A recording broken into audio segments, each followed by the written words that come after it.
Bienvenue sur Wounded Women Podcast, la voix des femmes résilientes. Ici, je mets en valeur votre parcours de femmes blessées par la vie, que ce soit des cicatrices visibles ou invisibles. J'interroge aussi des experts et des professionnels de santé qui nous partagent leur expérience et leurs conseils. Si vous cherchez des réponses, du réconfort ou de la reconnaissance de ce que vous avez vécu, alors vous êtes au bon endroit. Si votre quotidien avec votre cicatrice est parfois difficile, qu'elle soit issue d'accidents, de maladies, de chirurgies réparatrices, de naissances, alors vous trouverez tout ce dont vous avez besoin ici, pour qu'aucune femme ne reste seule. Vous êtes les super-héroïnes du quotidien par la résilience et la force dont vous faites preuve à chaque instant, et ce podcast est le vôtre. Rappelez-vous qu'il n'y a pas de cicatrice en super-héroïne. Si vous voulez rencontrer d'autres femmes qui ont les mêmes cicatrices que vous, si vous cherchez à mieux vivre votre quotidien, si vous cherchez des conseils, une lingerie adaptée, alors retrouvez-nous sur Wounded Women officiel sur nos réseaux Instagram, Facebook, TikTok et notre site internet. Vous écoutez Wounded Women le podcast, la voix des femmes résilientes, votre voix. Bonjour, aujourd'hui avec Alice, nous allons parler d'un sujet un peu tabou, nous allons parler sujet mental et psychiatrie. Alice va nous parler de sujets assez forts, de sa césarienne réalisée et vécue seule, en plein confinement, dans un hôpital étranger, dans une langue étrangère, car elle vit en Croatie. Elle va aussi nous parler de son immense fatigue psychologique en postpartum et de la grande force mentale qu'elle a eue de demander de l'aide et de passer quelques jours en unité de repos en psychiatrie. C'est un sujet tabou dont on parle très peu et je la remercie de venir partager ici ce grand courage et son témoignage. Merci Alice et merci à vous pour votre écoute et tous les mots que vous pourrez lui envoyer. Belle écoute! Bonjour Alice, merci d'être sur le podcast Wounded Women, la voix des femmes résilientes. Comment tu vas? Bonjour Audrey, merci de m'accueillir à ton micro. Je suis ravie de participer à ton épisode. Ça va très bien. Est-ce que Un tu peu veux fatiguée comme un peu tous les parents, mais ça va. Est-ce que tu veux bien te présenter comme tu le souhaites? Ok, alors moi je suis Alice. Je suis maman d'une fille qui a eu 2 ans il n'y a pas très longtemps, que j'ai eu avec mon super mari Guven. Et, euh, et voilà, je suis aussi preneuse comme toi. Et je vous en parlerai plus tard de mon activité. Et, euh, et voilà, on forme un super trio en ce moment, donc c'est très chouette. Et je vais vous parler, voilà, à ton micro de ma cicatrice, ou même plusieurs cicatrices. Vous allez découvrir tout ça avec moi. Euh, Est-ce que tu veux que je plonge dans... Ouais, tout à fait. Est-ce que tu veux bien, justement, comme on dit qu'il n'y a pas de cicatrice sans super-héroïne, est-ce que tu veux bien, justement, me dire de quelle cicatrice tu vas nous parler aujourd'hui et pourquoi c'est important pour toi aussi de témoigner, en fait, pour les autres femmes de ce que tu as vécu? Oui, alors, moi, quand voilà, j'étais plus jeune, alors oui, j'ai 33 ans, je me suis beaucoup intéressée à la maternité, voilà, avoir un enfant, je trouvais ça trop bien. Après, j'ai eu une période où c'était mort, j'allais pas avoir d'enfant. Euh, et je me suis toujours intéressée au bien-être des femmes. Je regardais beaucoup La Maison des maternelles. Tout le monde connaît voilà, cette fameuse émission. Je regardais aussi les baby-boom. Et j'étais fascinée par l'accouchement. Vraiment, ça me fascinait. Et qu'est-ce qui te fascinait, en fait? Qu'est-ce qui te fascinait? Ce côté voilà, hyper intense du moment. Voir des femmes, donc dans Baby Boom, on les voit, les femmes avec une énergie intense qui arrive pour pouvoir sortir ce bébé, sortir cette vie qu'on a en nous, qu'on porte en nous, qu'on crée, Enfin, c'est vraiment un moment magique quand même de sentir ce bébé qui naît, enfin qui naît, qui grandit en nous. Et voilà, le côté naissance, moi j'ai été baignée par ce côté, waouh, l'accouchement c'est un truc de fou. C'est vrai qu'on est une génération, on a été baignée par tout ça. Et après, voilà, après, tu as ton enfant et c'est merveilleux. C'est Bon, vrai que alors, c'est bon, parfois oui. c'est vrai que ça soit dans les pubs qu'on voyait dans les magazines, c'est vrai qu'on était ado, voilà, on ne parlait pas de postpartum, on ne parlait pas de vraiment de douleur à l'accouchement, on ne parlait pas des suites de couches, on ne parlait pas de tout ça. C'était genre la maternité, c'est magique. Donc voilà, on a commencé à en parler il y a quelques années et encore, c'est très très récent, je trouve. Donc voilà. Donc moi, j'ai été, je pense, baignée là-dedans. Et dans ma famille, j'avais pas beaucoup de témoignages. Dans mes amis aussi, je suis dans les premières à avoir voilà, donné la vie. Donc moi, je m'étais préparée, voilà, un accouchement assez fou, pouvoir sentir des contractions. Je m'étais mis en tête que j'allais accoucher dans l'eau, voilà, c'est tout ça, quoi. Ce que vous ne voyez pas sa tête, mais ce que tu as le droit de penser et d'avoir envie de ressentir. Tu vois ce que je veux dire? Exactement. Oui, parce que je sais après comment ça se passe, donc je comprends. Mais euh, ok, donc ouais, bah, vas-y, je te laisse continuer pour que tu nous expliques justement de quelle cicatrice tu vas nous parler. Vas-y, vas-y. Voilà, donc la grossesse, bon, il y a eu il y a eu des surprises. Ça n'a pas été une grossesse si facile que ça. Mais pour parler de la cicatrice, moi, j'ai voulu accoucher dans une clinique privée. Je savais qu'ils avaient un taux de cicatrice assez élevé, De euh, césarienne, tu veux dire? de césarienne, pardon. Ouais. Mais en vue du contexte, j'ai accouché en plein confinement, j'ai accouché à l'étranger. Je me suis dit, bon, voilà, je sais que je serai bien dans cette structure, que c'est vrai que la maman va être quand même chouchoutée après l'accouchement, donc on y va. Euh, Pendant la grossesse, on a vécu un tremblement de terre, donc ça a été une première cicatrice psychologique. Ah oui. J'étais à 8 mois de grossesse. Le jour de l'accouchement arrive parce que j'ai eu une fissure de la poche des os, pas une rupture, hein, une fissure. Et j'ai dû rester la nuit seule à la maternité, dans cette clinique. Et là, je me suis dit, mince, ça va pas le faire. Alors attends, juste qu'on reprécise. Je sais plus si quand tu t'es présentée, tu as dit que tu vivais toujours à l'étranger. Je sais plus si tu l'as dit. Je crois pas. Non, Ouais, donc que tu vis à l'étranger. Aujourd'hui, tu es à Zagreb, hein, c'est ça, hein? à Zagreb, en Ouais. Croatie. Oui, Bon, oui, en Croatie, oui, bien sûr. Mais oui, à Zagreb. Et donc, tu as eu un tremblement de terre là-bas. Donc, les gens ne savent pas forcément, mais il peut y avoir des forts tremblements de terre. Donc là, il était assez violent. Je crois que tu m'avais dit que quand même, ça t'a fait tomber, je crois. oui, oui, oui, c'est vrai qu'à ce moment-là, j'étais plus ou moins assise debout et je suis tombée sur le ventre. Voilà. Donc, c'était quand même. Ouais, tu as eu peur, quoi, à ce moment-là. Et en plus, C'est 8 mois, la donc. dernière fois que j'allais voir mon mari, donc Ouais. Et en fait, 8 mois, donc c'était déjà le confinement à ce moment-là, et tu as été hospitalisée suite au fait que tu es tombée, ta fissure de non, poche des os, ou c'est plus tard? non, non, c'est plus tard. Alors moi, j'ai eu la fissure, je sais plus, c'était le jour du terme. D'accord. Donc c'est deux événements, moi je veux dire, c'est deux événements différents. T'as eu très peur en fait à ce moment-là, au tremblement de terre. Et Ouais, ensuite, tu as fissuré, et là, tu as été à la maternité. Et tu étais ouais. seule, du coup. À la maternité, ouais, j'étais seule, mais ça, on était prévenus, mais le jour où ça arrive, voilà, entre ce qu'on projette, ok, je serai seule, oui, voilà, va falloir faire ça seule, accouchement, césarienne, séjour à la maternité toute seule. Et le jour où ça arrive, voilà, c'est quand même un autre moment parce que tu es voilà, sur le fait accompli, genre, ah oui, non, mais là, madame, votre mari ne rentre pas.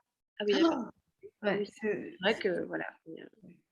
c'est vrai que ça, c'est toute une période.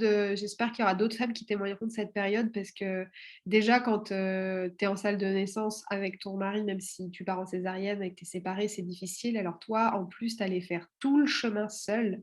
C'est vraiment waouh, quoi. Enfin, psychologiquement, déjà, comment tu as géré ça du coup? Tu t'es mis un peu tu t'es fait un conditionnement. Comment tu l'as vécu?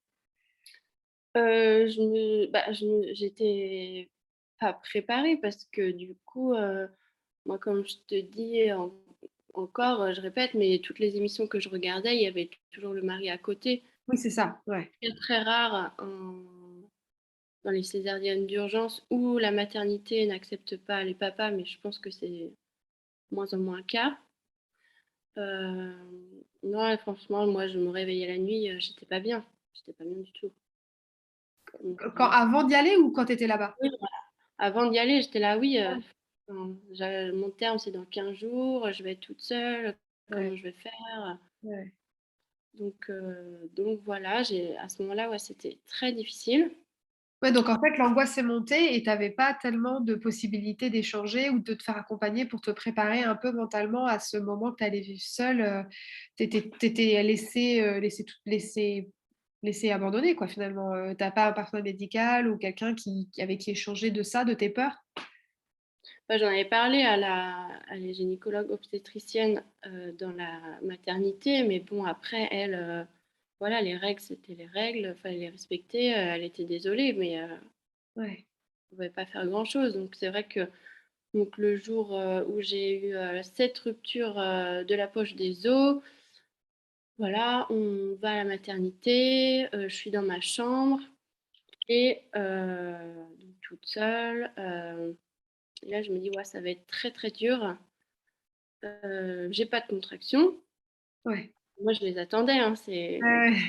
ces contractions. J'attendais cette douleur-là qui allait venir en moi, me foudroyer.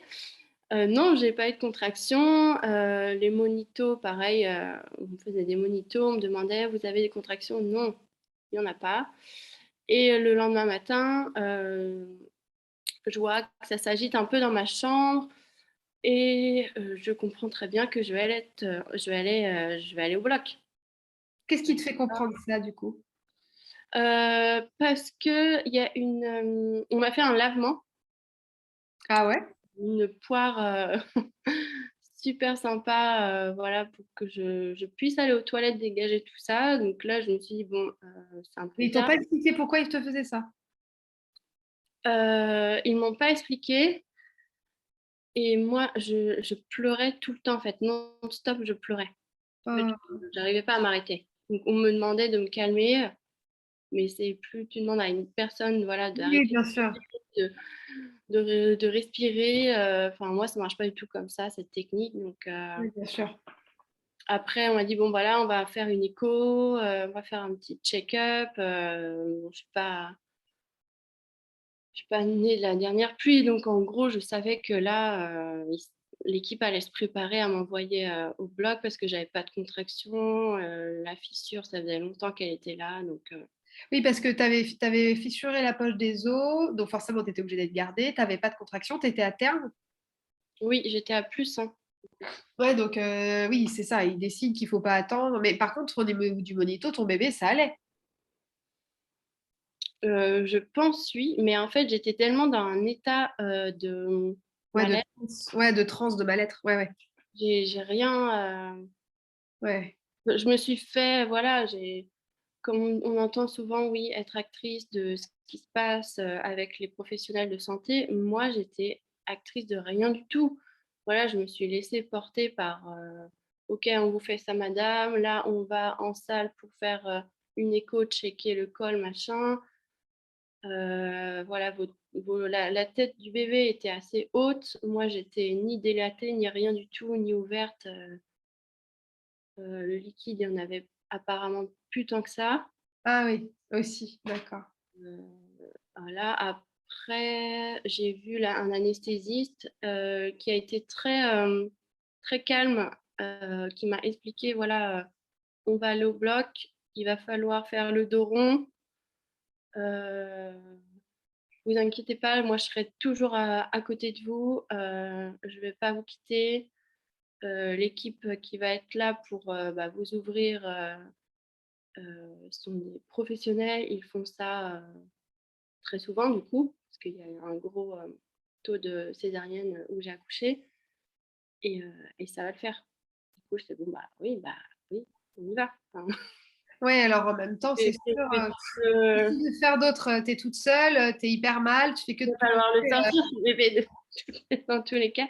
Ouais. Après, ce qui était agréable, c'est que j'avais rencontré une infirmière qui travaillait dans cette clinique, qui parlait français Ah, assez bien. c'est Donc, ce elle que est je venue au bloc avec moi. C'était D'accord. là. C'est ce que j'allais te demander, la barrière de la langue, s'il y a d'autres femmes qui écoutent et qui sont pas en France. La clinique, toi, tu parlais qu'en anglais avec eux, j'imagine? Oui. C'est ça. Et cette infirmière qui a proposé de t'accompagner elle a fait la traduction, c'est ça? J'ai demandé qu'elle soit là le jour de l'accouchement, que ça soit césarienne ou pas césarienne. D'accord. Ah, c'est super, d'accord. Et elle était là, du coup. Elle était là, donc c'était un dimanche. On l'a appelée, elle est venue. Voilà. Je lui avais même demandé, vous habitez loin ou pas? Enfin, Ah, ça, c'est super. Enfin, c'est super. Oui, c'est quand même bien qu'elle ait pu être là. Et le fait qu'il y a un auto de césarienne, c'est. Enfin, tu sais pourquoi ou parce que. Qu'est-ce qui fait que tu penses qu'ils ont un auto de césarienne? alors parce que il y a beaucoup de mamans qui vont dans cette clinique pour avoir une césarienne, parce Ah qu'il oui, faut une d'accord. césarienne vraiment au top, hein, ça je vais pas le négliger, hein. On va parler de cicatrice, mais moi ma cicatrice elle est nickel, hein. Elle est toute Ouais. petite, on la voit à peine, très fine, voilà.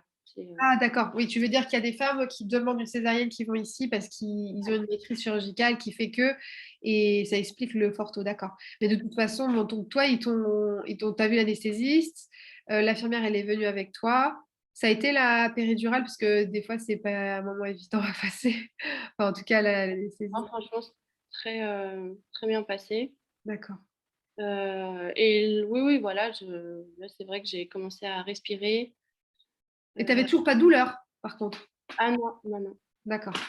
Après, c'est vrai que parfois, je me demande encore pourquoi on m'a pas déclenché, ou ils attendaient quoi, ou est-ce que, je sais pas, enfin, peut-être c'est parce que c'était dimanche, tu vois, c'est le pont du 1er mai, du coup, ils voulaient pas déclencher pour pas.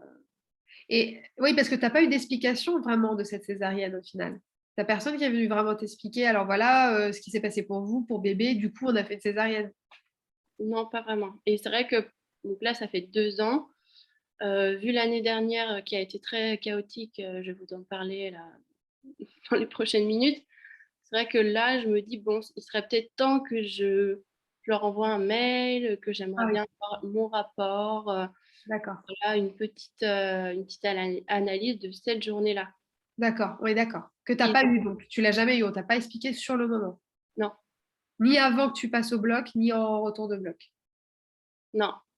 Enfin, l'explication, c'était, voilà, le col est fermé, il n'y a pas assez de liquide, on y va. D'accord. Ouais, ouais. Mais pas plus que ça. D'accord. Et donc, Donc, vas-y, alors, du coup, excuse-moi, du coup, comme je t'ai posé une question. Donc, tu es allée au bloc avec l'infirmière. oui. Et comment ça s'est passé après alors? Alors moi, l'anesthésiste m'avait dit, voilà, vous n'allez rien sentir. Il me posait toujours la question, est-ce que vous sentez vos pieds, est-ce que vous sentez vos jambes? Là, on vous touche les hanches, est-ce que vous les sentez? Voilà, je ne sentais rien. Il a dit, en revanche, vous allez sentir des mouvements comme si vous êtes vous êtes anesthésié chez le dentiste et vous Ouais. sentez quand même une pression. Oui, oui, tout à fait. Et là, j'étais OK. Euh, OK, bah, c'est parti. Et c'est vrai que ouais, je sentais, voilà, qu'on allait trifouiller, mais sans douleur, que ça Ouais, bougeait que ça là-dedans. bouge. Ouais, ouais. Je vois très bien. Ouais. Donc voilà, après, alors moi, comme j'étais pas du tout prête à passer au bloc et être césarisée, avoir une césarienne, je savais pas du tout que j'allais pouvoir avoir un. J'ai fait comme un petit malaise sur la table. J'ai vomi 2 fois. Oh là là. Et on D'accord. m'a dit, voilà, c'est dû bah, aux produits qu'on vous injecte, c'est normal. Mais c'est vrai que sur le coup, je me suis dit, mince, qu'est-ce qui se D'accord. passe? Ouais. C'est vrai qu'il y a plusieurs femmes, tu as déjà dû avoir toi aussi des retours des femmes qui, comme ça, au bloc, qui vomissent effectivement à cause des produits Ouais, anesthésiants. mais j'aurais bien voulu le savoir avant. Ah, bien sûr, non, mais bien sûr, Mais oui, bien sûr. c'est possible ouais, de ne pas se sentir bien. J'avais la tête qui tournait un peu. Ouais. Voilà, j'ai vomi 2 fois. J'aurais bien voulu savoir et demander dans mon projet de naissance, parce que du coup, j'avais pas du tout mis voilà, Bah oui. pour la césarienne, de baisser le champ opératoire pour pouvoir, voir ma fille, Arrivé. sortir de mon ventre. Heu, voilà, ce genre de choses. D'accord. Bon après voilà, on me dit: «Voilà, là c'est bon, elle est sortie, il est 11h06». Je l'entends crier et là, c'était le plus beau cri le plus beau bruit que j'ai entendu dans ma vie, c'était, le cri de ma fille. C'est Ouais. C'était, incroyable, vraiment incroyable et j'étais: «Waouh, OK, là on a fait un beau parcours». On me l'a mise à côté de moi, elle était emmitouflée dans une couverture et là, mais comment je pleurais. Je lui ai dit: «Bienvenue ma fille, bienvenue, bienvenue, bravo, bienvenue». Je sais pas, je lui ai dit: «Bienvenue» plein de fois, «Je t'aime» et tout, elle était trop belle. Donc et c'est vrai qu'elle était magnifique parce que les enfants nés, sous césaриenne, ils n'ont pas cette pression, qu'on a. Ouais, c'est vrai. Oui, c'est vrai qu'ils naissent un peu comme des petits Elle pousses. avait la peau toute lisse, Ouais, belle, petite poupée quoi. ouais, ouais, ouais. Voilà et après donc ils l'ont prise pour faire les examens, Oui. moi on m'a recousue et après on m'a emmenée dans ma chambre tout de suite. Avec elle? Bah, au moment où je suis arrivée dans ma chambre, elle est arrivée aussi donc voilà, j'ai pas eu de temps, souvent, on entend voilà, césarienne, tu peux avoir un temps en salle de réveil, Tout à fait.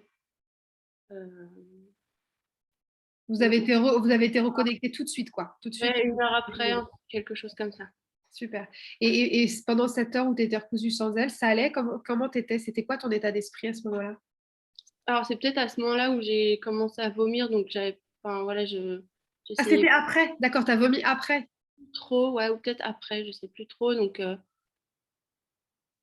à ce moment-là, si mes souv enfin j'essaie de recreuser dans ma mémoire mes souvenirs mais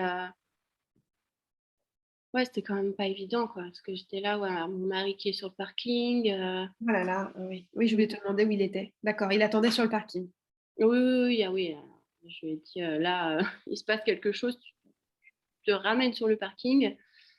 Heu, donc voilà, mais oui, si, on a présenté ma fille, quand même, à travers une vitre. Il a vu sa fille. Ah d'accord, Oui, dans l'interstice de temps, non, ça ne se dit pas. Dans le temps où toi tu étais recousue et qu'elle, elle était allée faire ses petits oui, oui, examens. oui, il a D'accord. vu, à travers la porte, je pense, donc bon, ça quand même, c'était bien. Donc après, donc toi, tu reviens en chambre, tu es un peu vaseuse là parce que tu as été malade.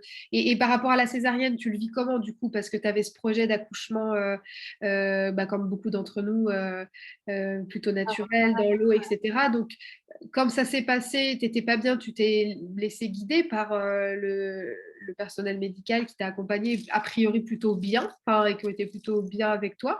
Dans quel état d'esprit, du coup, t'es quand tu reviens en chambre avec ta fille et que tu as eu ta césarienne, du coup, tu peux te poser un peu, comment tu te sens? Bah, les heures qui ont suivi, j'étais pas très bien parce que je me suis dit: «Mais» je repensais à cette nuit, de l'enfer où j'ai fait que de pleurer et je comprenais pas pourquoi on me laissait toute seule, pourquoi on me déclenchait pas et je regrettais enfin, j'ai pas posé de questions, en fait. Euh, J'aurais pu, voilà, demander, «Mais qu'est-ce que je fais là? C'est quoi le lendemain? Pourquoi vous me déclenchez pas?» Ouais, j'étais un peu perdue, un sur les peu voulus, quoi. Tu avais des remords vis-à-vis de oui, toi-même. ouais, ouais, j'étais pas très bien et après je me suis plus focalisée sur OK, bon, voilà, la césarienne, voilà, elle est là maintenant, la cicatrice est là. Là, après, je me suis focalisée sur, l'allaitement D'accord. Ouais, tout de et par suite. contre, Ouais. Ouais. ça les gars, c'est mort, mais je vais allaiter, Ouais. je vais allaiter.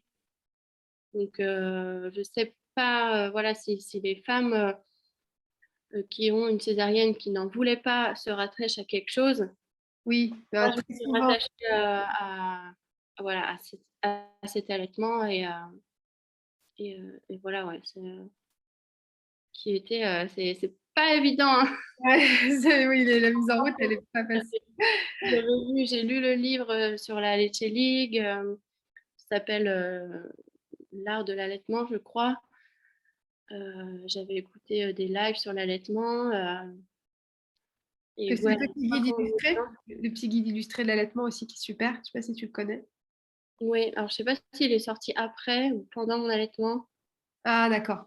Non mais au cas où, Et si oui, oui, ça t'intéresse. c'est un chouette. Et oui, juste pour te confirmer, dans les témoignages des femmes qui ont fait une césarienne et qui étaient pas, qui n'en voulaient pas à la base, ou en tout cas pour qui c'était une éventualité vraiment pas souhaitée, on va dire. Bah souvent oui, et qui veulent allaiter. Effectivement, l'allaitement, elles se mettent beaucoup de pression et j'en fais partie aussi. De se dire, bah voilà, j'ai entre guillemets raté mon accouchement parce que même si c'est pas la réalité, c'est ce qu'on ressent. Et je veux réussir mon allaitement parce que bah, ça fait aussi partie du projet de maternité après l'accouchement, c'est d'allaiter. Et c'est vrai que par contre, les parcours sont très inégaux. Tu as des femmes pour qui ça se passe assez, voilà, bon, les petits débuts compliqués, mais où la montée de lait se fait, où l'allaitement se fait. Et puis d'autres pour qui c'est beaucoup plus difficile et où l'allaitement est un peu branlant, on va dire. Donc je fais aussi partie pour le coup. Mais toi, ça s'est passé comment est-ce qu'ils t'ont bien accompagné à la maternité et du coup, tu t'es senti bien parce que tu t'es dit, voilà, j'ai le pouvoir là-dessus, je peux y arriver. Bah, au final, donc j'ai pas eu tant de pouvoir que ça, malheureusement, parce que j'ai eu une montée de lait tout à fait normale dans les temps, mais D'accord. pour eux, c'était pas assez rapide. Donc C'est-à-dire, du coup, j'avais pas de lait pour mon enfant, et mon enfant perdait du poids. Sauf que ah je oui, leur disais, oui, mais la veille, j'étais au bloc, bah donc oui. ma montée de lait va se faire plus lentement.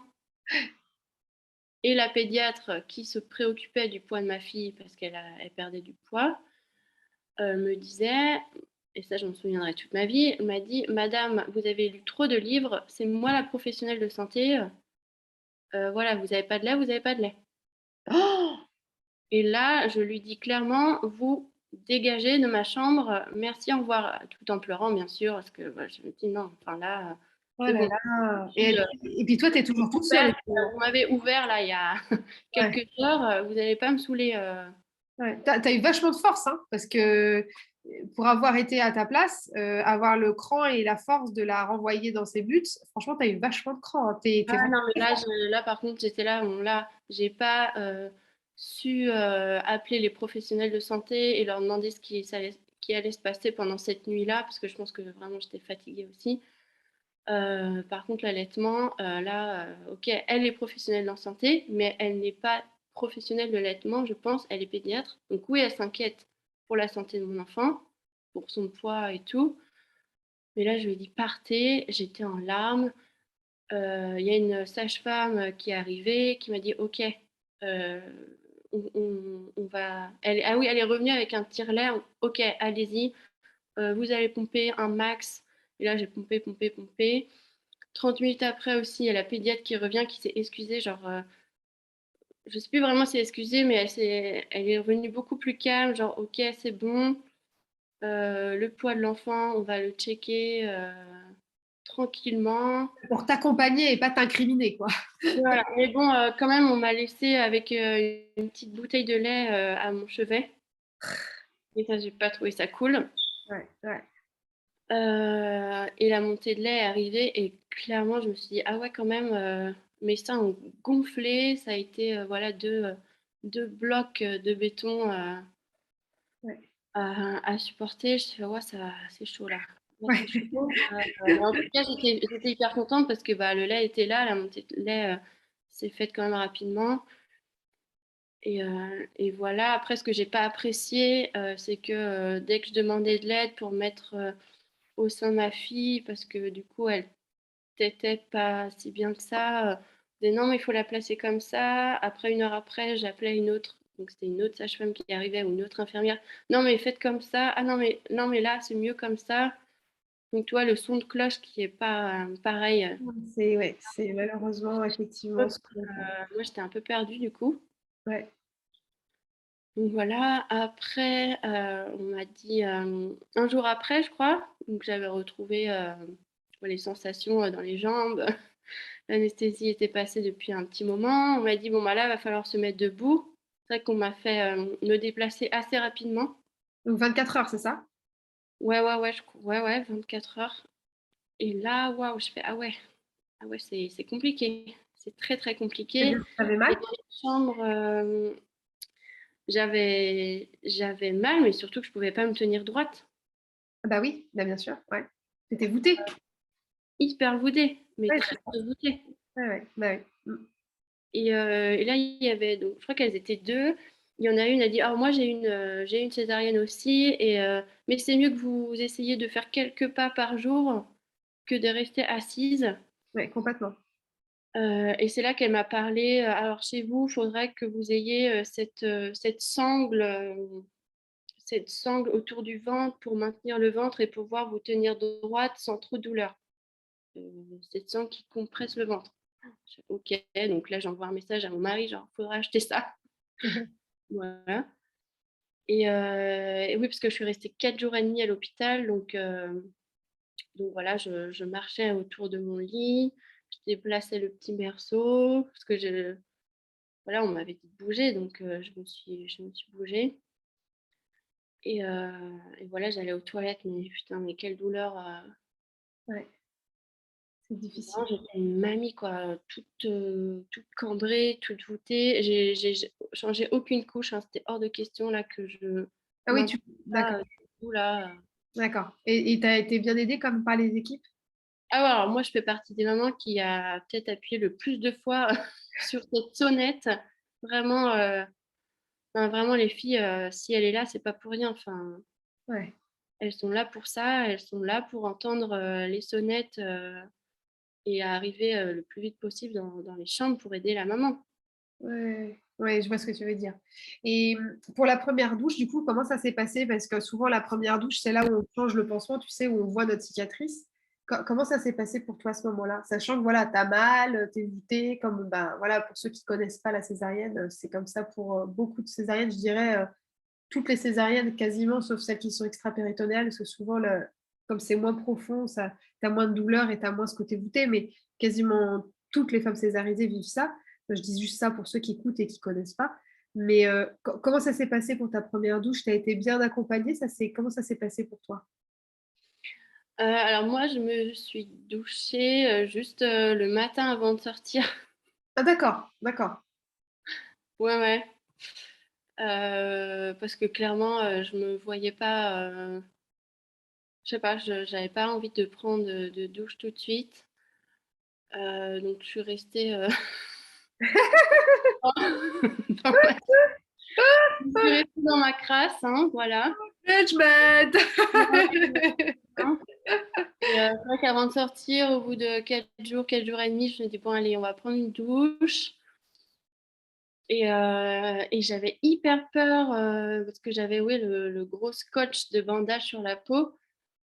On m'a dit plusieurs fois que c'était, waterproof, que ça il y avait rien à craindre, mais j'avais hyper peur que ouais, de cette eau-là qui va peut-être s'incruster, qui va ouvrir, Ouais, je vois. Parce que, attends, je t'ai pas demandé, tu as eu des agrafes? Comment tu as été reconçue, toi? non, non, j'ai pas eu d'agrafe, c'était, des petits fils, qui se Possible, d'accord. résorbaient au fur et à D'accord, mesure d'accord. des jours D'accord. et des semaines. Mais j'avais très, très peur, donc oui, je suis allée à la douche vraiment tranquillement. Ma fille n'était pas avec moi, voilà, j'ai dit: «Voilà, vous prenez ma fille, s'il me faut 1 heure pour prendre une douche, bah, voilà, elle restera 1 heure, avec vous» et voilà, on y allait, tranquillement. Non, tu es hyper courageuse parce que pour être une maman césarisée, donc d'urgence, je sais pas comment j'aurais fait si mon mari n'avait pas été là, donc franchement, tu es vraiment tu es balèze, tu es vraiment balèze. En ce confinement, Moi, franchement, tu es je balèze, je te dis. mais Tu c'est as comme une pour grande aller aux force mentale. toilettes, on m'a dit: «Ah oui, avant de partir, va falloir aller aux toilettes, donc faire caca». Disons les choses. Heu, ah ouais, non, mais là, enfin, là, ça va pas être possible. Enfin, j'ai pas du tout envie de enfin, ça vient pas, ça ne vient pas. Oui, mais il faut quand même, y aller avant de sortir. Ouais, Ouais. mais je cours demain. Du coup, on m'a apporté, de l'eau, style les eaux, pour aller aux toilettes, version, Croatie. Donc, ouais, j'ai bu pas mal de cette eau et du coup, je crois que j'ai eu un suppo, un Ah, suppositoire, d'accord, ok. parce que je me suis dit, si vraiment ça le fait pas et que je suis chez moi et que j'ai un Ah oui, problème, mais c'est pour ça qu'ils vous demandent de faire avant de partir. C'est pour vérifier que comme ils ont ouvert, que le système digestif revient correctement. Ouais, mais c'est sûr. En fait, mais de leur point de vue, pour c'est la voix logique. basse, hein, Mais... c'est pareil, hein, Oui, oui, bien sûr. Non, mais bien sûr. Bien sûr. Mais là, comme tu as le côté post-op, tu sais, si jamais il y a un souci qui n'est pas visible et que ça, tu vois, pour X raison, tu as une complication, au moins tu es à l'hôpital, quoi. C'est toujours ça. Mais c'est vrai que pour nous, par contre, merci, quoi. C'est pas très agréable. Mais est-ce que tu avais des douleurs, toi? Est-ce que tu avais des ballonnements? Parce que souvent, on a le ventre gonflé d'air du fait de la chirurgie. Est-ce que toi, tu avais ça aussi? Du coup, tu avais mal au ventre ou pas du tout? alors moi, j'ai pas eu vraiment mal au ventre parce que on me donnait quand même pas mal d'antidouleurs, hein. On me donnait pas que du Doliprane comme j'ai pu entendre D'accord. dans pas mal de témoignages. Non, non, on me donnait plus que du Doliprane, hein. Ouais, tu étais vraiment soulagée. D'accord. Ouais, ouais, ouais. Donc la question est, as-tu réussi? Ah oui, le suppos c'est très efficace. Très efficace. Pareil, j'envoie un message à mon mari, genre voilà, cette eau-là, si tu la trouves, tu m'en achètes, parce que je pense que les autres jours, ça va être compliqué. Donc sympa parce que ton mari, donc, qui n'est pas avec toi, du coup, qui vit pas ses premiers jours avec toi, par contre, il va faire des courses pour les trucs de l'amour, quoi. La logistique, sympa. Non, mais c'est vrai que c'est difficile pour la maman d'être seule, mais c'est vrai que pour le parent qui est pas là, qui se retrouve à faire que la logistique sans avoir pu te serrer dans ses bras, accueillir son bébé, c'est vrai que c'est pas facile pour l'autre parent non plus, même si on parle pas de l'autre parent aujourd'hui, mais ouais, c'est vrai que c'est c'est pas très. C'est pas très. Ouais. Franchement, tu es à l'étranger, tu es toute seule en confinement. Ouais, franchement, tu Ouais. rigoles, mais t'es balèze, t'es vraiment balèze. Franchement, tu as une force mentale, bravo, quoi. Et petite anecdote, sur la douleur. Si, si, j'ai ressenti une grande douleur un jour. Voilà, on m'apporte mon repas et, euh, et j'avale de travers. Ah, tu tousses. Et là, je tousse. Ah oui, oui, ouais. Mm. Et là, je me suis dit, c'est fini, ma cicatrice va ouvrir, tout Ouais. va ressortir. Enfin, donc j'appelle une infirmière parce que j'arrivais pas à passer ce truc qui était coincé. Donc là, elle m'appuie sur la césarienne, enfin sur la cicatrice, le truc que j'aurais jamais fait, mais ça m'a bien soulagée. Et moi, j'ai pu tousser et on va dire Ah oui, oui, oui. Oui, pas oui, faire d'accord. cette chose coincée. D'accord. Ouais, ouais, ouais, d'accord. Et du coup, après, j'étais là, ah oui, alors d'accord, donc il va falloir même que je fasse attention à comment je mange, donc je mange doucement. Et pareil, je pouvais pas trop rigoler non plus, Ouais. parce que, oui, parce que voilà, quand tu rigoles, tu engendres toute cette partie abdominale, donc Éternuer, tousser, rigoler, c'est. éternuer aussi. Donc voilà. D'accord. Donc voilà, j'ai. Mais attends, du coup, tu m'as pas dit, est-ce que avant de sortir, tu as vu ta cicatrice? Est-ce que tu l'as vue au moment des changements de pansement ou quand tu as été prendre ta douche? Tu l'as vue ou pas? Est-ce que tu l'as regardée? Non, non, non, c'est hors de question pour moi que je la regarde. D'accord. C'est pas possible. Non, non, non, c'était vraiment trop douloureux. À... Ouais, c'était trop douloureux psychologiquement à me dire, ouais, quand même, Ouais. moi qui avais espéré une voix basse, là, non, je ne la regarderai pas avant un bon moment. Donc voilà, on m'avait donné un kit pour changer le pansement chez moi et je leur avais dit bah, j'appellerai une infirmière ou une sage-femme qui le fera. Non, non, mais vous pouvez le faire vous-même. Ah non, non, c'est hors de question. Une sage-femme viendra ou une infirmière viendra changer. Je peux Tu pas. expliques ça, toi, tu l'expliques comment? C'est parce que tu n'étais pas prête encore à la regarder? Parce que concrètement, tu étais capable de faire ton pansement? C'est ça? C'est vraiment parce que tu voulais pas être en contact avec la cicatrice? Oui, je voulais pas être en contact et ouais, non. Alors, il faut savoir que donc je suis rentrée chez moi avec cette démarche de vieille mamie là. Je me déplaçais voilà, dans l'appartement, pareil, assez difficilement les premiers jours. Et j'ai eu encore, j'avais quand même ce gros ventre, hein, ce bon ventre-là tout vide, mais qui est encore bien présent.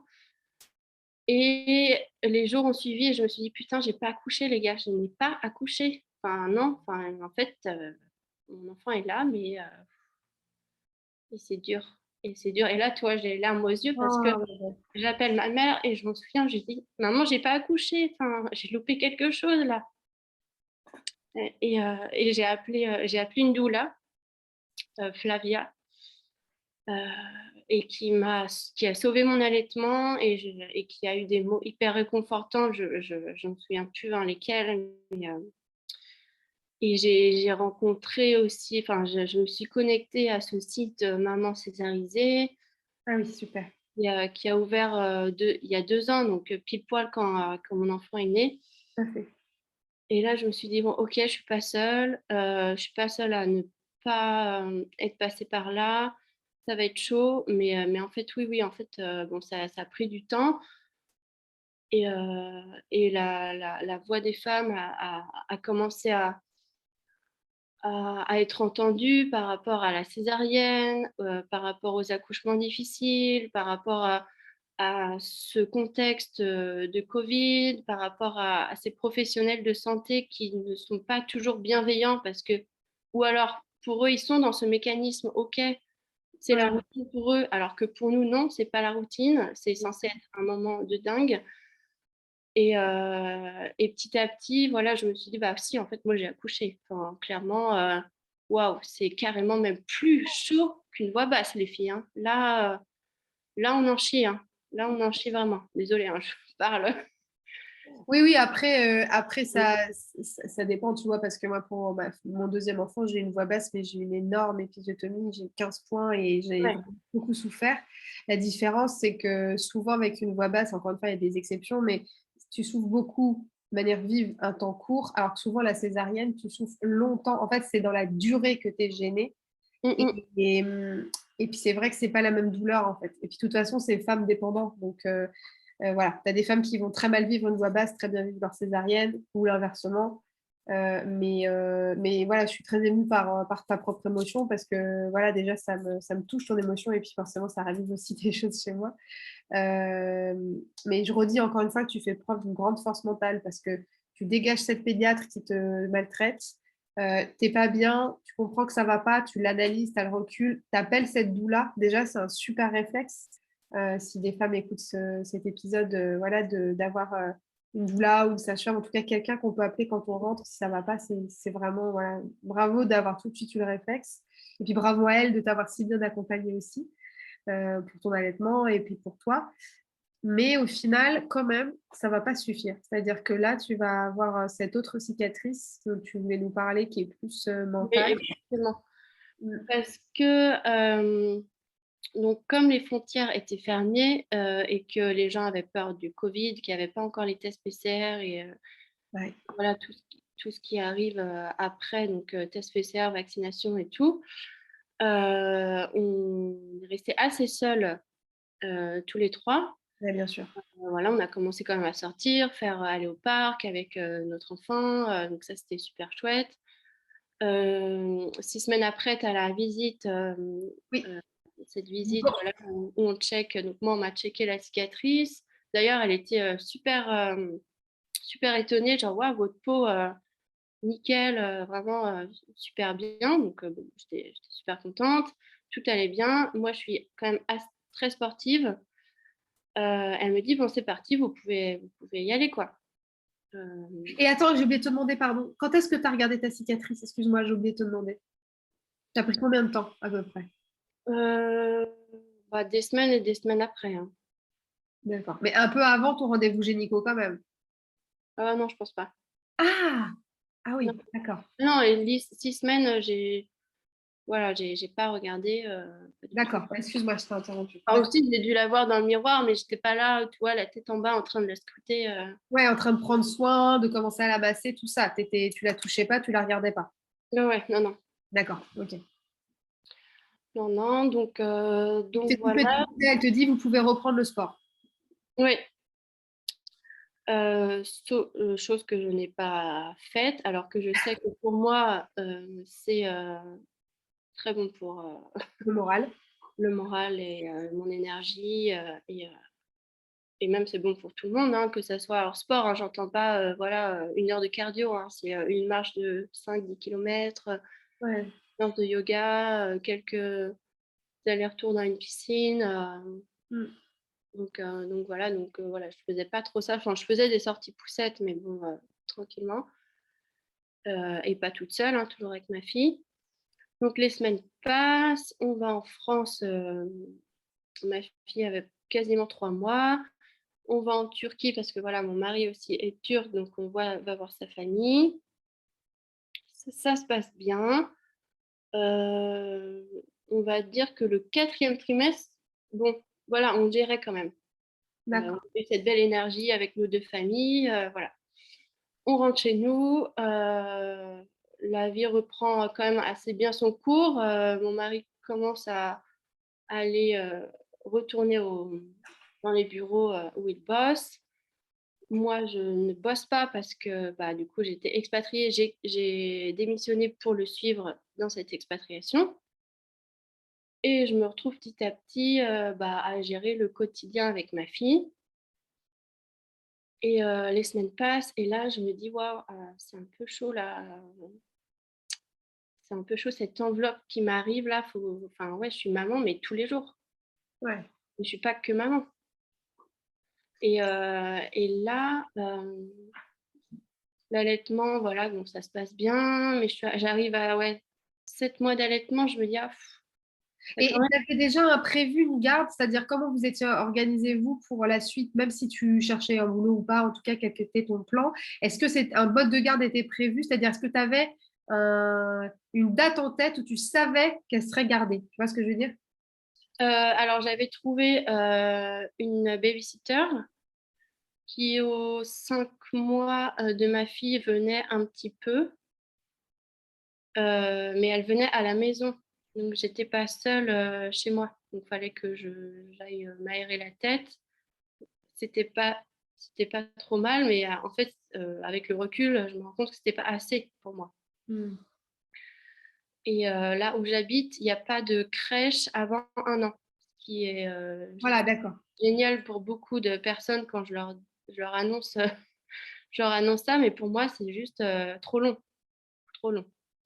Pas trop long si tu n'as pas, si t'as jamais la possibilité de t'aérer. C'est-à-dire, si c'est tout le temps toi qui as le bébé H24 et que tu peux jamais faire de pause, effectivement, c'est hyper long, quoi. Exactement. Donc voilà. Donc là, on arrive aux 7 mois de ma fille et je ne sais pas trop si je veux arrêter l'allaitement. Je ne sais pas trop où est-ce que j'en suis. Ouais, je me sens pas très bien.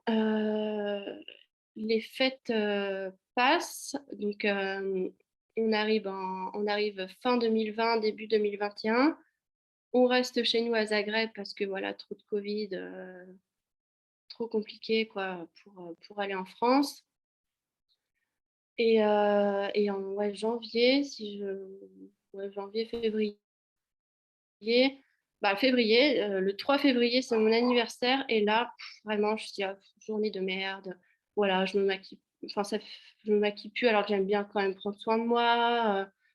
Je me trouve moche. Depuis des semaines, je dis à mon mari, est-ce que je suis une bonne maman? J'ai envie de plus rien. Vraiment, j'ai envie de plus rien. Ça va pas. Vraiment, ça va pas du tout. Souvent, j'appelle ma mère. Soit je pleure au téléphone, soit j'attends de raccrocher et je pleure. Je trouve les journées interminables, vraiment, mais interminables, alors que mon mari rentre quand même assez tôt. En Croatie, voilà, c'est quand même cool le rythme de travail. Un jour, je me sens pas bien, je commence à avoir mal à la gorge, je me renferme vraiment dans une coquille, quoi. Et j'appelle un médecin pour ce mot de gorge et il me dit est-ce que c'est le Covid? Il vient à la maison, c'est un médecin qui se déplace à la maison, il me dit est-ce que c'est le Covid? Et là, je lui dis non, c'est pas le Covid.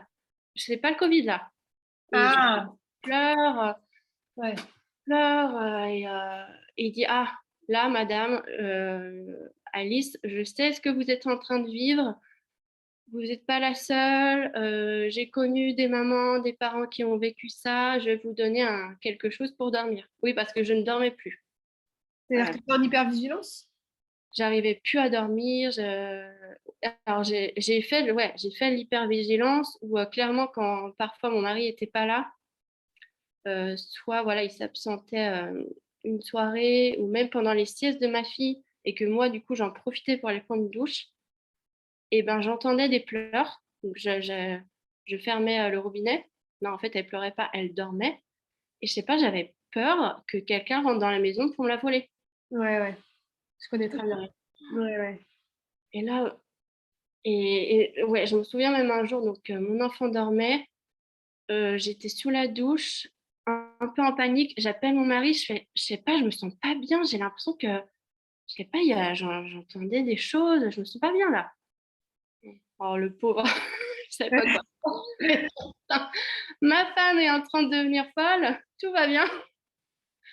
Et donc, ce médecin me prescrit un petit somnifère, enfin, voilà, non, un Xanax, voilà, du Xanax en très faible quantité. Et il me dit, voilà, je vous conseille de prendre pour dormir, parce que c'est vrai que sans sommeil, c'est compliqué de tenir les journées. Sauf que je ne le prends pas. Pourquoi tu le prends pas?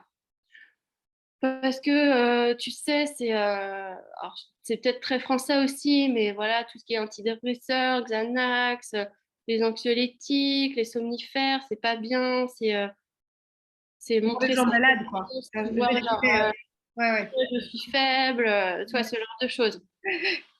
Ouais. Donc, je ne prends pas, sauf que les jours passent, Tu dors euh, toujours pas? je dors pas, ça va pas. À ce moment-là, en plus, Thalie, elle a fait une énorme régression du sommeil, donc on ne dort plus, tous les trois, on ne dort pas. D'accord. Et on décide, donc comme j'allais pas bien, on décide d'aller en France chez mes parents. Et je me dis, tiens, c'est le moment, comme je serai avec ma mère et mon père, je vais pouvoir arrêter l'allaitement tranquillement, parce que je savais pas trop comment faire pour arrêter l'allaitement. D'accord. Et souvent, quand on n'est pas bien, on ne demande pas d'aide. Alors que j'aurais pu rappeler la doula, j'aurais pu contacter une conseillère en lactation pour que le sevrage se passe tranquillement. Oui, c'est ce que j'allais te demander. Tu penses que déjà là, t'es déjà en train de sombrer, entre guillemets, tu es déjà en train de plus être très rationnel dans le sens où justement, tu as eu cette force mentale de demander de l'aide au début. Et là, tu es tellement en train déjà de sombrer que tu t'es déjà plus dans la phase où tu peux demander de l'aide, c'est ça? Tu es déjà Ah bah trop, c'est trop trop dans tard ton là. mal. Ouais, ouais. Ouais, d'accord. Non, mais c'est important d'écrire ça. Parce que s'il y a des femmes qui écoutent et qui sentent qu'elles sont dans cette phase, elles vont pouvoir avoir le recul peut-être de se dire, OK, donc là, il faut vraiment que je demande de l'aide. Tu vois ce que je veux dire? Ouais, ouais, ouais. Donc du coup, donc on arrive chez mes parents. Donc ça c'est bien, ça fait du bien d'être dans ce cocon familial. Mon mari repart parce qu'il doit aller repartir dans les Balkans. Et là, je sens que, voilà, que j'ai l'engorgement. Et je ne savais pas du tout qu'on pouvait avoir de l'engorgement au moment de vouloir arrêter l'allaitement. Cet engorgement se transforme en mastite.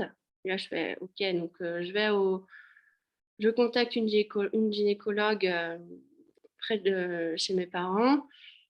Elle me reçoit. Et là, j'ai vraiment explosé dans son cabinet. Elle me demande est-ce que j'ai des pensées noires. Je lui dis ouais, là, franchement, là, rien ne va plus. Voilà quoi, en gros, je lui dis je ressemble à rien quoi. Enfin, c'est pas possible quoi. Je m'occupe tout le temps de mon enfant, je suis à fond, je suis à fond, je suis à fond, mais moi là, enfin, ça va pas le faire. Enfin, c'est Ouais. pas ça la vie quoi. Enfin, je... Même un moment, tu vois, avant d'arriver à Nantes, où habitent mes parents, je me souviens qu'il y a un soir, j'explose dans la cuisine et je dis à mon mari, si c'est ça ma vie, d'être maman, d'être toujours avec mon enfant, voilà, je prends plus soin de moi, je ressemble à rien, j'ai l'impression d'être nulle, alors que on me disait que j'étais une super maman, que voilà, ma fille était trop bien, elle se développait super bien, toujours souriante, cette petite. Ouais. Mais toi, tu n'existes plus. Après, c'était pas toujours comme ça. En fait, la dépression, c'est pas tous les jours la Ouais. merde, hein. Ouais. Faut pas non plus rester dans son lit, hein. Moi, j'étais super contente. Ma fille était genre trop mimi. Je m'en occupais à fond. Parce qu'on dit souvent, ah oui, une maman en dépression, elle abandonne un peu son enfant, elle s'en occupe moins. Mais non, c'est Ah que ouais, je comprends. Je cautionne, enfin, j'appuie ce que tu dis complètement. C'est c'est plutôt l'inverse. Enfin, en tout cas, dans mon cas. Donc, et cette gynécologue, voilà, qui me voit en détresse, qui comprend que voilà, si j'ai des idées noires, bah, c'est vraiment très mauvais. Elle me dit, je vous conseille d'aller aux urgences psychiatriques, madame. Je vous fais un petit mot et apportez ce mot-là aux urgences psychiatriques.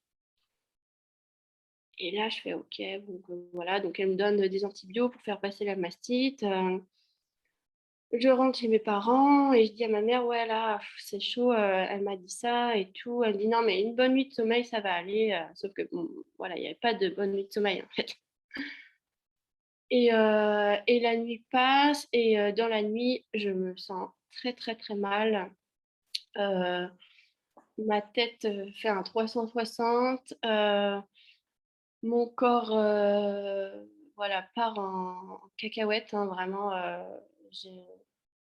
Voilà, j'avais mon esprit et mon corps à côté qui se sont dissociés.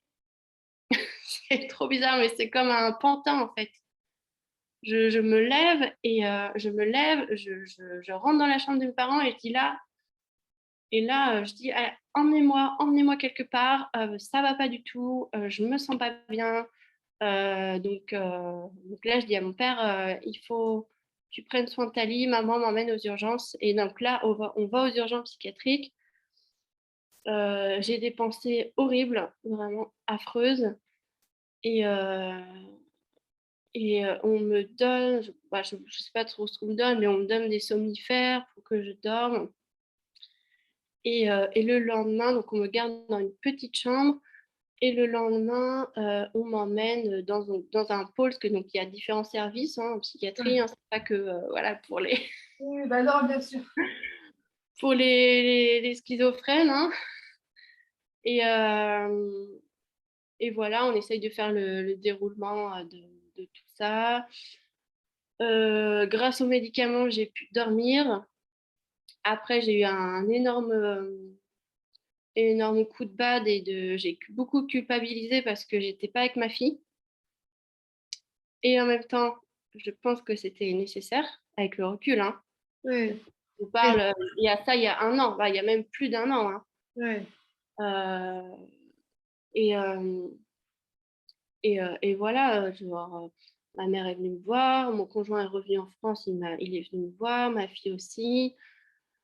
Clairement, les médicaments m'ont beaucoup aidé pour remettre à plat voilà, mon cerveau. Ouais. Tes Peut-être pensées. qui s'était créé voilà, psychologiquement, émotionnellement, psychiquement. Et ouais, j'ai commencé à me dire, mais oui, il va falloir que je reprenne soin de moi. Et donc, dans ce service-là, j'ai rencontré des femmes qui étaient là, qui étaient pour moi bah, des femmes voilà, de milieu, de tout milieu. Et j'étais, oui, je ne suis pas la seule en fait à péter un plomb. Ouais. Elle ne pétait pas un plomb forcément parce qu'elle venait d'être maman, mais voilà, il y avait un autre contexte. Et c'est vrai, un après-midi, parce qu'on avait le droit de sortir, je suis allée me faire voilà, chouchouter chez un coiffeur, je suis allée faire du shopping tranquillement, j'ai pris soin de moi, j'ai Ouais, t'as commencé pris à du... retrouver l'appétit aussi, hein, faut le dire, parce que c'est vrai qu'il y a des jours avec ma fille, genre, j'étais tellement là en train de me dire, ok, il faut que je prépare des petits trucs comme ça, des bons petits goûters, nanana, que moi, j'avais plus faim en fait, donc je mangeais plus tant que ça, j'avais perdu l'appétit. Et au bout de 2 semaines, je suis sortie et là, je me suis dit, ok, c'est chaud d'être passé par là, mais en même temps, c'était utile. Et comment tu te sentais après ces 2 semaines? Tu te sentais vraiment requinquée? Genre, tu t'étais retrouvée toi-même? Bah, requinquer à 100%, non. Mais Mais tu t'étais retrouvée toi, je veux dire, tu n'avais plus cette impression d'être à côté de toi. Tu te sentais de nouveau toi-même? ouais, mon corps et ma tête étaient revenus, voilà, on va dire à peu près à la normale, réalignés. Et là, j'étais là, ok, donc on va pouvoir repartir en Croatie. Je vais trouver une crèche pour la rentrée. Donc, ouais, c'était il y a plus d'un an. Il va, qu'est-ce que j'aime dans la vie? Comment je peux, moi, trouver une activité? Ouais, Euh, et c'est vrai que donc, j'ai pu trouver une aide psychologique en Croatie, dans ma langue, donc en français. super important. Et ça a été super chouette. J'ai continué à prendre un peu les médicaments quelques jours, enfin quelques semaines après, euh, que j'ai arrêté quand même assez rapidement parce que ça shoot quand même pas mal. Donc j'avais envie de, voilà, de pas rester au fond parce que ça endort, hein, pour être apaisé. Il y a des médicaments, moi, qui m'endormaient. Donc c'est quand même pas très malin avec un bébé. Et ouais, petit à petit, j'ai appris bah, du poil de la bête. Moi, j'ai un diplôme de danse, donc je me suis dit, bah, je vais enseigner la danse à l'école française. Ouais. Donc, j'ai passé un entretien. On m'a dit, OK, Banco, pour un cours de danse une fois par semaine. Génial. Et après, je me suis dit, bah, comme je ne bosse pas, mais que j'ai toujours voulu entreprendre, et ben, il va peut-être falloir que je saute le pas. Et ma fille a commencé à la crèche, donc j'ai eu du temps pour moi, j'ai eu du temps à être seule chez moi. J'ai commencé à voilà, rencontrer d'autres mamans. Donc j'avais un petit groupe de mamans françaises, mais j'ai rencontré d'autres mamans françaises à Zagreb. Et ouais, petit à petit, je me suis dit, bon, ok, je suis tombée très bas, mais c'était bah, pour mieux rebondir, du coup.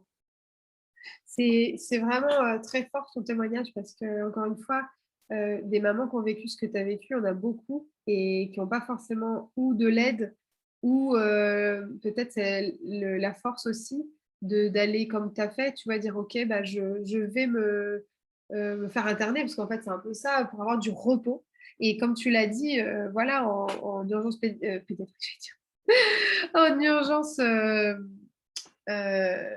mince. Bah, Euh, psychiatrie, Psychiatrique, mais merci. marrant que tu dises urgence pédiatrique parce que c'est vrai qu'à ce moment-là, euh, moi, je me sentais vraiment comme ouais, une petite fille là, qui arrive plus à avancer, Ouais, ouais, justement, toute, toute démunie. Et ouais. j'avais vraiment besoin qu'on me chouchoute. Et Et du c'est vrai repos surtout, de mettre ta tête au repos, quoi. ouais, ouais, ouais. Et c'est l'équipe qui était là tous les jours. Enfin, il y avait des hommes et des femmes vraiment, mais extraordinaires. Les infirmières dans cette unité-là, donc c'est une unité ouverte en psychiatrie, mais extraordinaire, vraiment. Et c'est ça que je voulais dire, c'est peut-être démystifier le côté psychiatrie lié à, comme tu disais, la folie ou des maladies mentales. Et heureusement que les structures existent pour accueillir les personnes qui en ont besoin. Bien sûr, on ne critique pas du tout. Mais c'est vrai qu'on ne pense pas forcément, voilà, je suis au bout psychologiquement. Par exemple, je fais un burn-out ou que ce soit dans le cadre du boulot ou un burn-out parental. Ah, ben, il y en avait là avec moi, il y avait Voilà. Non, mais ce que je veux dire, c'est que on a besoin de repos, mettre sa tête au repos, on a besoin d'aide, on a besoin d'être accompagné. Et c'est là où ta grande force à toi, c'est de dire oui, le mot peut faire un peu peur, mais oui, je vais dans une structure euh, pour vraiment psychiatrique, pour vraiment être prise en charge, avoir du repos et qu'on s'occupe de moi. Et c'est pour ça que enfin, je trouve ça vraiment généreux de ta part de parler de ça sur le podcast pour que d'autres femmes peut-être entendent et se disent, OK, moi aussi, ben, je vais passer le pas, parce que si ça lui a fait du bien, je vis la même chose, et ben, je passe le pas moi aussi. D'ailleurs, je voulais demander, est-ce qu'on peut y aller par soi-même ou est-ce qu'il faut avoir une note d'un médecin comme ça a été ton cas? Alors, bonne question. Je pense qu'on peut y aller par soi-même parce que j'ai le souvenir qu'il y avait un jeune homme. Et d'après ce que j'ai compris, enfin, on ne connaît pas hein, les histoires des gens qui sont dans ce service-là, mais c'était lui qui avait demandé à rester, il est resté peut-être une nuit ou 2 nuits. Voilà, il traversait quelque chose de très difficile dans sa vie et il avait besoin, voilà, de faire le point et de ne pas être chez lui. Donc, D'accord, non, mais c'est intéressant. C'était au cas où tu savais. Et, et en tout cas, ouais, non, merci beaucoup de témoigner de ça parce que c'est vraiment généreux de ta part. Et c'est rare, je trouve, d'entendre ces témoignages-là. Et comment, est-ce que ça s'est fait progressivement ou est-ce qu'à un moment donné, tu as senti, justement, peut-être quand tu as commencé à entreprendre, ce déclic où tu t'es dit, ah, ok, ça y est, je suis complètement réalignée, je me retrouve moi-même et ça y est, je me sens mieux. Est-ce que ça a été progressif ou t'as eu ce moment où tu t'es dit, ah, ça y est, I'm back. bon, ça a été quand même progressif parce que du coup, au fur et à mesure du suivi psychologique avec la psychologue en Croatie, voilà, je me sentais de mieux en mieux. Ah oui, tu as eu quelqu'un aussi en Croatie, d'accord. Tu as poursuivi ton travail quand tu es rentrée. D'accord. Oui, oui. Donc, ça a duré quelques semaines. Et après, j'ai repris une activité sportive. Donc, j'ai repris des cours de yoga. J'adore le yoga. Et, euh, et grâce aussi à cette prof et amie de yoga, voilà, je me suis dit, OK, c'est ça qu'il me faut.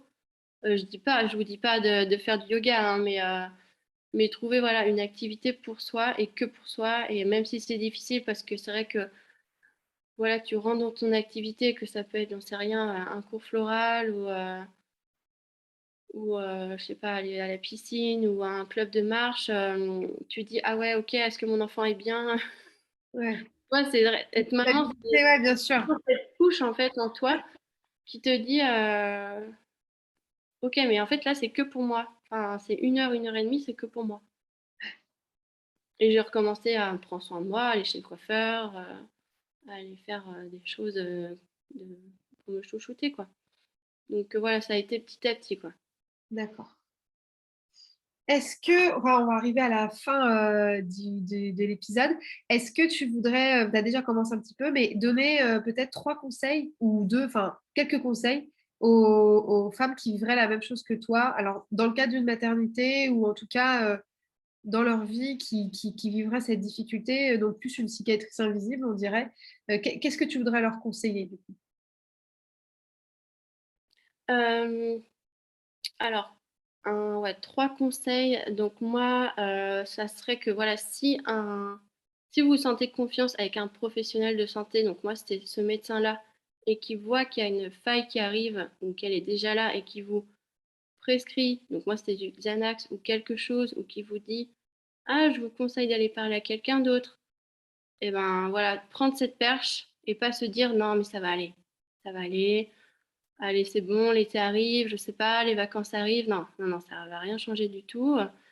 Ils sont quand même assez forts euh, pour, euh, pour déceler ce genre de choses. Ouais, c'est important.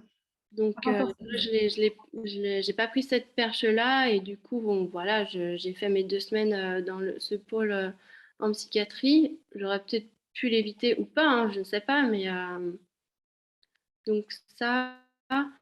Après, demander peut-être plus d'heures de babysitting, trouver la perle rare, Du relais. Demander du relais. voilà, pour s'accorder beaucoup plus de temps pour soi. Même si au début c'est difficile et qu'on se dit non, mais quand même, c'est mon enfant, il faut que je m'en occupe. Non, en fait, occupe-toi d'abord de toi-même. Mm. Et comme prochainement, il y a Milky Date qui va Ah arriver oui, bien dans moins sûr. de temps, vous allez avoir de la connexion avec des mamans, des parents qui ont vécu la même chose. Parce que moi, ce qui m'a aidé, c'est après de parler et d'entendre des témoignages de postpartum qui ont été difficiles ou des sevrages qui ont été difficiles. Parce que voilà, moi, ça a été aussi ça mon souci. Dire ah oui, ok, je suis pas la seule à être internée en psychiatrie, je suis pas la seule à avoir vécu une césarienne compliquée. un non-désir de césarienne, parce que ma césarienne n'est pas si compliquée que ça, hein. J'étais pas Mais elle encore... n'était pas désirée. Voilà, non désirée. Je suis pas la seule à en avoir ras-le-bol de cette casquette-là de maman tous les jours. Voilà. Oui, En fait, donc ton troisième conseil, c'est de rentrer en connexion avec des femmes ou des parents qui vivent la même chose. Et c'est vrai que ça permet de dire deux mots sur Mickey Date, donc qui est l'entreprise que tu crées en tant qu'entrepreneur. C'est vrai qu'on n'a pas dit un mot dessus. Si tu veux justement juste en parler maintenant, comme ça fait aussi une belle boucle. Là, je suis en création donc, de Milky Date. C'est une application qui va pouvoir te connecter avec des mamans autour de chez toi, des papas autour de chez toi, pouvoir ne pas faire des sorties seules dans le parc, mais avec d'autres mamans, que ça soit quand tu es en fin de grossesse ou en plein postpartum. Donc, ça va être super intéressant de pouvoir échanger et faire des sorties ensemble. Et ça va être aussi toute une partie bons plans, des bons plans sortis, une babysitter dans ce coin-là qui est top, tu vas pouvoir la retrouver, une marque de vêtements qui fait des remises, donc tu vas pouvoir te faire plaisir à toi ou à ton enfant. Donc j'ai hâte qu'elle sorte cette belle application. Et c'est vrai que moi, me mettre l'entrepreneuriat, chose que j'ai toujours souhaité, ça m'a permis aussi de sortir la tête de l'eau. Ouais, super Et important. c'est vrai que la maternité, c'est aussi souvent le moment où soit on change de voie à 360, soit on se dit, OK, là, je suis au point de ma carrière à ce moment-là. J'ai envie d'avoir plus d'initiative dans mon job que j'adore et ça donne, non, mais ça donne un super pouvoir d'être maman. C'est ça aussi qui est Oui, dingue. oui, le voilà ton super pouvoir. Moi, je trouve que ton super pouvoir, c'est vraiment aussi ta force mentale. Tu as vraiment une grande force mentale. Et vraiment, franchement, je t'admire beaucoup pour ça. C'est vraiment impressionnant. Et j'espère aussi que ton témoignage aidera d'autres femmes à déceler peut-être un mal-être, un besoin de demander de l'aide. Sur tout ce témoignage, je t'en remercie mille fois. Et je peux que te comprendre de vouloir mettre des femmes en connexion avec Milky Date parce que c'est ce que j'essaye aussi de faire avec Wedded Women, mais version plutôt donc cicatrices, des femmes qui sont blessées. Justement pareil que toi, pour que les femmes ne soient pas seules et qu'elles puissent entendre d'autres témoignages. C'est aussi ça, ce podcast. Donc pour ça, je te remercie mille fois parce que tu vas aider plein de femmes, j'en suis sûre. Merci à toi de donner la parole aux femmes. Aux mamans qui ont vécu voilà, des traumas, qui ont des cicatrices. Moi, je crois à 1000% à ton projet. C'est juste incroyable ce que tu fais. Donc c'est génial. Et merci à toi de m'accorder ce temps aujourd'hui. Merci beaucoup. Franchement, merci pour tes mots. Moi, j'ai hâte d'utiliser Milky Date aussi pour moi, puisque j'ai aussi encore un deuxième petit bébé. Donc, j'ai hâte qu'elle sorte. En tout cas, vraiment, je te souhaite beaucoup, beaucoup de succès avec Milky Date, beaucoup de belles lumières, de bonheur, encore les prochains jours avec ta petite puce. Et puis, peut-être de continuer de témoigner aussi de ce parcours par lequel tu es passé pour faire de la prévention. Je trouve que c'est vraiment, vraiment super. Et, euh, et encore vraiment bravo pour tout ce parcours. Bravo pour Milky Date aussi et d'avoir cette force, encore une fois, de transformer ton expérience en positif. C'est vraiment, vraiment génial. Et merci d'être venu témoigner sur le podcast. Si c'est OK, on mettra le compte dans la description s'il y a des femmes ou des hommes qui veulent venir échanger avec toi. Et, Oui, et il voilà. y a même des hommes dont les mamans, les compagnes se sentent très mal et vivent dans des moments de dépression ou de symptômes dépressifs et que voilà, c'est difficile pour eux aussi. Les papas, ça n'a pas été évident aussi pour mon conjoint, avec plaisir pour les accompagner.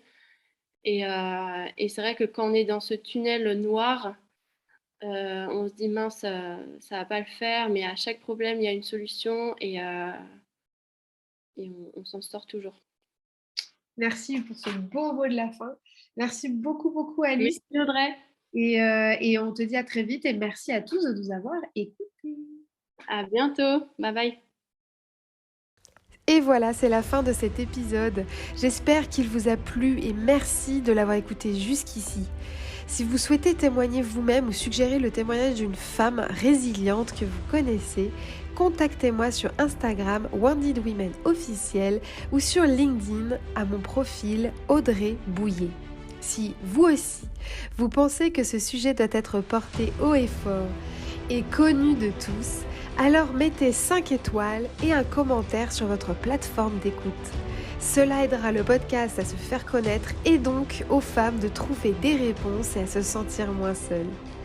N'oubliez pas que vous êtes forte et capable. Je vous dis à très bientôt pour un nouvel épisode et pour ne rien rater des astuces, conseils et témoignages à venir, abonnez-vous.